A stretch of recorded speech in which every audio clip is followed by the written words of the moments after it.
Hi friends, welcome to Shami's kitchen. എല്ലാവർക്കും സുഖമാണല്ലോ. ഇന്നത്തെ നമ്മുടെ സ്പെഷ്യൽ ചായക്കടയിൽ കിട്ടുന്ന മുരുമുര എന്നുള്ള വാഴയ്ക്കാ ബജിയും അതിനോടൊപ്പം കിട്ടുന്ന നല്ലൊരു ചട്നിയുടെയും റെസിപ്പിയാണ്.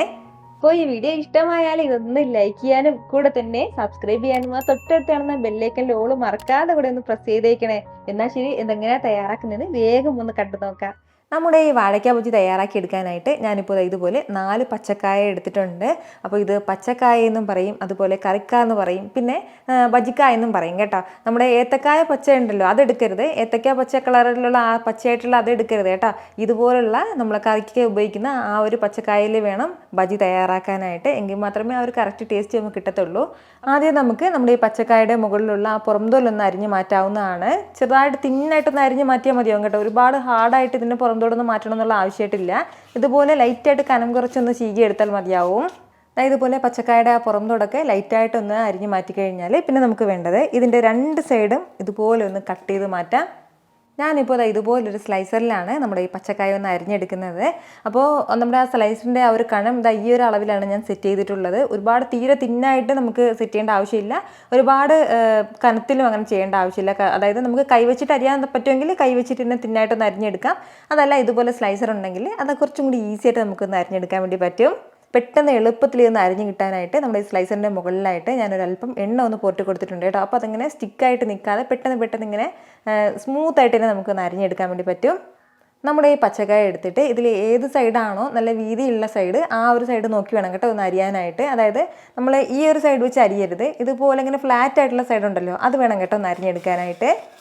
ഇതുപോലെ ഈ ഒരു കനത്തിനാണ് കേട്ടോ ഞാൻ നമ്മുടെ ഈ പച്ചക്കായ ഒന്ന് അരിഞ്ഞെടുത്തിട്ടുള്ളത്. ഒരുപാട് കനം കുറയ്ക്കേണ്ട, തീരെ കനം കൂട്ടിയിട്ട് അരിയേണ്ട ആവശ്യമായിട്ടില്ല നമുക്ക്. അപ്പോൾ ഇതുപോലെ തന്നെ നമുക്ക് ബാക്കിയുള്ളതൊന്ന് ചെയ്തെടുക്കാം. ഞാനിപ്പോൾ എടുത്തിട്ടുണ്ടായിരുന്ന ആ ഒരൊറ്റ പച്ചക്കായ മാത്രമാണ് ഇതുപോലെ ഒന്ന് അരിഞ്ഞെടുത്തിട്ടുള്ളത്. എല്ലാം കൂടി ഒരുമിച്ച് നമ്മൾ അരിഞ്ഞ് വെക്കേണ്ട ആവശ്യമായിട്ടില്ല. അപ്പോൾ നമ്മൾ മാവെല്ലാം റെഡിയാക്കിയിട്ട് പൊരിക്കുന്ന സമയത്ത് മാത്രം ഇതുപോലെ ഒന്ന് അരിഞ്ഞെടുക്കാവുന്നതാണ്. ഇതിപ്പോൾ ഒരെണ്ണമാണ് കേട്ടോ. ഇതുപോലെ ഒരു പച്ചക്കായിൽ നിന്നും ഇത്രയും ബജിക്കുള്ള സ്ലൈസസാണ് നമുക്ക് കിട്ടിയിട്ടുള്ളത്. ഇനി നമുക്ക് ബാറ്റർ ഒന്ന് തയ്യാറാക്കിയെടുക്കാം. നമ്മുടെ ഈ ബജി തയ്യാറാക്കാനുള്ള ബാറ്റർ തയ്യാറാക്കാനായിട്ട് ഞാനിപ്പോൾ 2 കപ്പ് അളവിലാണ് ഇതിലേക്ക് കടലമാവ് എടുക്കുന്നത്. കടലപ്പൊടി മസ്റ്റായിട്ട് വേണം കേട്ടോ നമ്മുടെ ഈ ബജി തയ്യാറാക്കാനായിട്ട്. 2 കപ്പ് അളവിൽ ചേർക്കാം. നമ്മൾ ഈ കടലമാവ് ചേർക്കുമ്പോൾ അതൊന്ന് അരിച്ച് ചേർക്കുകയാണെന്നുണ്ടെങ്കിൽ കട്ടകളൊന്നും ഇല്ലാതിരിക്കും കേട്ടോ. നമ്മളപ്പോൾ അത് മിക്സ് ചെയ്യുന്ന സമയത്ത് വളരെ ഈസി ആയിട്ട് നമുക്കൊന്ന് മിക്സ് ചെയ്തെടുക്കാൻ വേണ്ടി പറ്റും. കൂടെ പിന്നെ വേണ്ടത് 1/2 കപ്പ് അളവിൽ അരിപ്പൊടിയും കൂടിയാണ്. അപ്പോൾ നമ്മൾ ഈ അരിപ്പൊടി ചേർക്കുന്ന സമയത്ത് നമ്മുടെ ബജിക്ക് നല്ലൊരു ക്രിസ്പ്നെസ് ഉണ്ടാകും കേട്ടോ. ഇനി വേണ്ടത് മുളക് പൊടിയാണ്. 1 ടീസ്പൂൺ നിറയെ തന്നെ മുളക് പൊടി ചേർക്കാം. നമ്മുടെ എരിവിനനുസരിച്ചിട്ടുള്ള മുളക് പൊടി ചേർക്കാവുന്നതാണ്. ഇനി ഒരു 1/4 ടീസ്പൂൺ അളവിൽ മഞ്ഞൾപ്പൊടി, ഒരു 2 പിഞ്ച് അളവിൽ കായപ്പൊടിയും കൂടി. ഇനി നമ്മുടെ ഈ മാവിനും ഇത്രയും ആവശ്യമായിട്ടുള്ള ഉപ്പും കൂടി ചേർക്കാവുന്നതാണ്. അപ്പോൾ ഇത്രയും മാവും മസാലയും ചേർത്തിട്ട് നല്ല രീതിക്ക് എല്ലാം കൂടി ആദ്യം നമുക്കൊന്ന് മിക്സ് ചെയ്ത് യോജിപ്പിച്ചെടുക്കാം. നന്നായിട്ട് തന്നെ ഈ മസാല എല്ലാം ഈ മാവിലേക്ക് എല്ലാ സ്ഥലത്തേക്കും ആകുന്നത് പോലെ ഒന്ന് യോജിപ്പിച്ചെടുക്കാവുന്നതാണ്.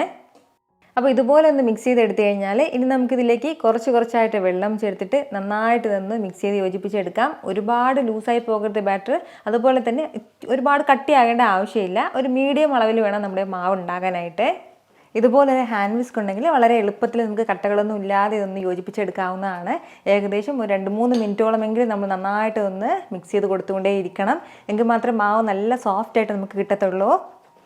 നമ്മുടെ ഈ മാവെല്ലാം നല്ല രീതിക്ക് തന്നെ ഞാൻ ഇതുപോലെ ഒന്ന് മിക്സ് ചെയ്ത് എടുത്തിട്ടുണ്ട്. ഏകദേശം 2-3 മിനിറ്റോളം നന്നായിട്ട് തന്നെ അത് യോജിപ്പിച്ചെടുത്തിട്ടുണ്ട്.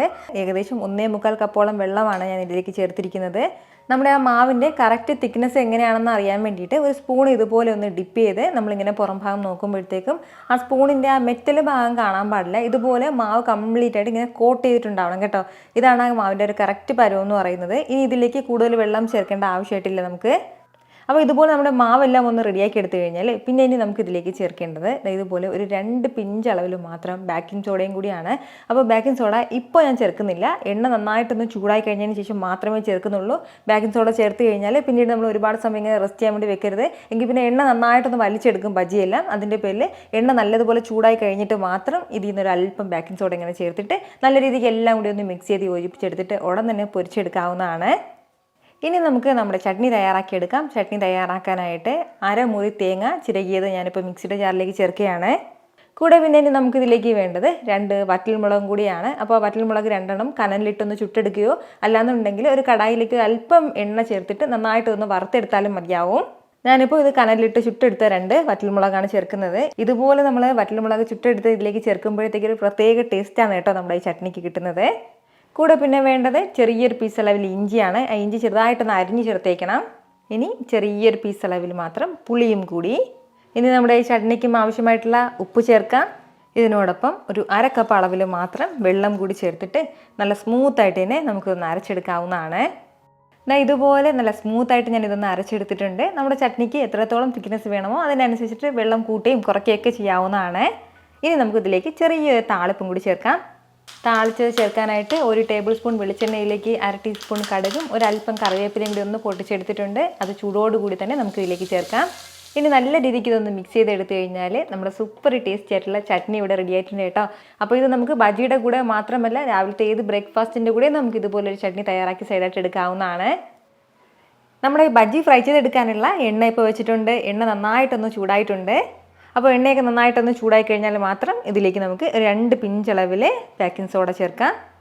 എന്നിട്ട് നല്ല രീതിക്ക് എല്ലാം കൂടി ഒന്ന് മിക്സ് ചെയ്തെടുക്കാവുന്നതാണ്. ഇതുപോലെ നല്ലതുപോലെ ഒന്ന് യോജിപ്പിച്ചെടുക്കണം. ഓരോ പച്ചക്കായയും മാവിലേക്ക് ഒന്ന് ഡിപ്പ് ചെയ്ത് വേഗം തന്നെ എണ്ണയിലേക്ക് ഇട്ടൊന്ന് പൊരിച്ചെടുക്കാം. പ്രത്യേകം ശ്രദ്ധിക്കേണ്ട കാര്യം നമ്മുടെ എണ്ണ നന്നായിട്ട് ഒന്ന് ചൂടായിട്ടുണ്ടാവണം. അതായത് ആദ്യം ഒന്ന് ഹൈ ഫ്ലെയിമിൽ വെച്ചിട്ട് എണ്ണ നല്ലതുപോലെ ചൂടാക്കിയിട്ട് വേണം ഓരോ പച്ചക്കായയും മാവിലേക്ക് ഡിപ്പ് ചെയ്ത് നമുക്ക് ഇതിലേക്ക് ഇടാനായിട്ട്. ഇത് ഫ്രൈ ചെയ്തെടുക്കുന്ന സമയത്ത് ഫ്ലെയിം നമുക്ക് മീഡിയത്തിൽ വെക്കാവുന്നതാണ്. എണ്ണ നല്ലതുപോലെ ചൂടായിട്ടുണ്ടെങ്കിൽ മാത്രമേ ഇതുപോലെ ഇങ്ങനെ പൊങ്ങി വരുള്ളൂ കേട്ടോ. അല്ലാന്നുണ്ടെങ്കിൽ അതങ്ങനെ അത്രയ്ക്ക് അങ്ങനെ ഫ്ലഫി ആയിട്ട് വരില്ല. അതിൻ്റെ പേരിലാണ് ഞാൻ ഇത് എടുത്ത് പറയുന്നത്. 2 സൈഡും നല്ലൊരു ഗോൾഡൻ ബ്രൗൺ കളർ ആയി കഴിഞ്ഞാൽ പിന്നെ നമുക്കിത് എടുക്കാവുന്നതാണ്. ഒരുപാട് സമയത്ത് നമ്മളിത് മുരിക്കേണ്ട ആവശ്യമൊന്നുമില്ല. നമ്മുടെ ഈ വാഴയ്ക്ക ബജി തയ്യാറാക്കുമ്പോൾ പിന്നെ ശ്രദ്ധിക്കേണ്ട ഒരു കാര്യം, നമ്മുടെ മാവിൽ ഒരുപാട് വെള്ളമായി പോകരുത്. ഒരുപാട് മാവ് ഇങ്ങനെ ലൂസായി പോകുകയാണെന്നുണ്ടെങ്കിൽ എണ്ണ ഒരുപാട് വലിച്ചെടുക്കും കേട്ടോ. അതിൻ്റെ പേരിൽ കുറഞ്ഞ അളവിൽ മാത്രം വെള്ളം വെച്ചിട്ട് വേണം നമ്മൾ ഇതുപോലെ ബജി തയ്യാറാക്കി എടുക്കാനായിട്ട്. വളരെ എളുപ്പത്തിൽ വളരെ രുചികരമായിട്ട് തയ്യാറാക്കിയെടുക്കാൻ പറ്റുന്ന നല്ലൊരു വാഴയ്ക്ക ബജിയും ചട്നിയാണ്. നല്ല മുരുമുരാന്നാണ് കേട്ടോ നമുക്ക് ചൂടോട് കൂടിയിട്ട് നമ്മുടെ ബജി കഴിക്കുമ്പോൾ ഉണ്ടാകുന്നത്. കുറച്ചുകൂടി തണുത്ത് കഴിയുമ്പോഴത്തേക്കും ആ ഒരു പുറഭാഗത്തുള്ള ആ ഒരു ക്രിസ്മസ് അങ്ങ് പോകും. പക്ഷേ ആ ഇതുപോലെ തന്നെ ഇങ്ങനെ ഫ്ലഫി ആയിട്ട് തന്നെ ഇങ്ങനെ ഉണ്ടാവും. നല്ല സോഫ്റ്റ് ആയിട്ടുണ്ടാകും നമ്മുടെ ബജി. ആ ടേസ്റ്റിനൊന്നും ഒരു വ്യത്യാസം ഉണ്ടാവില്ല. ഉറപ്പായിട്ടും ഇതുപോലൊരു വാഴയ്ക്ക ബജിയും കൂടെ നല്ലൊരു ചട്നി ഇതുപോലെ ഒന്ന് തയ്യാറാക്കി നോക്കിയിട്ട് നിങ്ങളുടെ ഫീഡ്ബാക്ക് എനിക്കൊന്ന് മറക്കാതെ അറിയിച്ചേക്കണം. കാരണം നിങ്ങളുടെ ഫീഡ്ബാക്ക് കാണുമ്പോഴായിരിക്കും അത് മറ്റുള്ളവർക്കും തയ്യാറാക്കി നോക്കണം എന്നുള്ളൊരു പ്രചോദനം ഉണ്ടാകുന്നത്. ഇത്ര എളുപ്പത്തിലും രുചികരമായിട്ടാണല്ലേ നമ്മൾ തയ്യാറാക്കി എടുത്തിട്ടുള്ളത്. അപ്പോൾ ഇത് ഇഷ്ടമായാൽ ഇതൊന്ന് ലൈക്ക് ചെയ്യാനും കൂടെ തന്നെ നിങ്ങളുടെ ഫ്രണ്ട്സിനും ഫാമിലിക്കും എല്ലാവർക്കും ഇതൊന്ന് ഷെയർ കൂടി ചെയ്ത് കൊടുത്തേക്കണം. ഇതുപോലുള്ള റെസിപ്പിക്ക് വേണ്ടിയിട്ട് നമ്മുടെ ഷാമീസ് കിച്ചൻ ചാനൽ ഫോളോ ചെയ്യാനും സബ്സ്ക്രൈബ് ചെയ്യാനൊന്നും ആരും മറക്കരുത്. വീണ്ടും നല്ലൊരു ഷാർ വീഡിയോ ആയിട്ട് നാളെ കാണാം. അതുവരേക്കും എല്ലാവരും ഹാപ്പി ആയിട്ടിരിക്കുക, സന്തോഷമായിട്ടിരിക്കുക, എല്ലാവരും സേഫ് ആയിട്ടിരിക്കണം. Take care friends. ടാറ്റാ.